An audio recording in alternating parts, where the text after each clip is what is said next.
July 4, 1954 habeen dabaaldeg ah Dr. Sam Shepard oo ahaa dhakhtar caan wuxuu ku hurdayaa fadhiga gurigiisa kadib maalin dheer. Xaaskiisii Marlian oo uur lahayd waxay ku jirtay qolka hurdada ee dabaqa sare.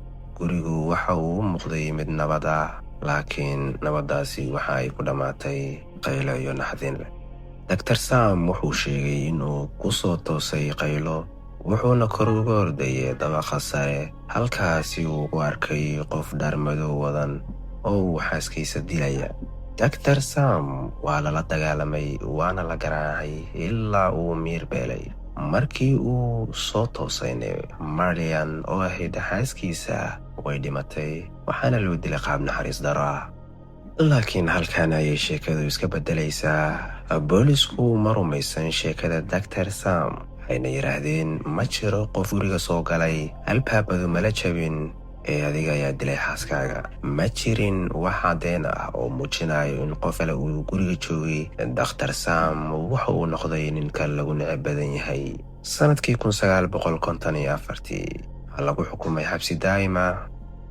laakiin 10 sano kadib, qareen dhalinyaro ah oo la yiraahdo F.Lee Piley ayaa dib u furay kiiska. wuxuuna yidhi cadaaladu ma dhicin. waxayna bilaabeen inay dib u eegaan dhiiggii qolka yaalay iyagoo adeegsanayo tiknoolajiyadda cusub. waxayna ogaadeen waxa booliska ay iska indhatireen. dhiiggii meesha yaalay ma ahayn kii Marlian, mana ahayn kii Dr. Sam. guriga waxaa ku sugnaay qof saddexaad. sanadkii 1966 Dr. Sam Shepard ayaa xabsiga laga sii daayay kadib markii la caddeeyey inuusan isagu dilin. laakiin guushu ma dhammaystirnayn. 10 sano oo noloshiisa ah ayaa ku lumay xabsiga, mustaqbalkiisana wuu dumay. dadkana weli qaarkooda way ka shakisanaayeen. Dr. Sam wuxuu dhintay dhowr sano kadib markii la sii daayay. isagu waa la xoreeyey, laakiin dilaagii rasmiga ahaa ee Marlian marnaba lama helin.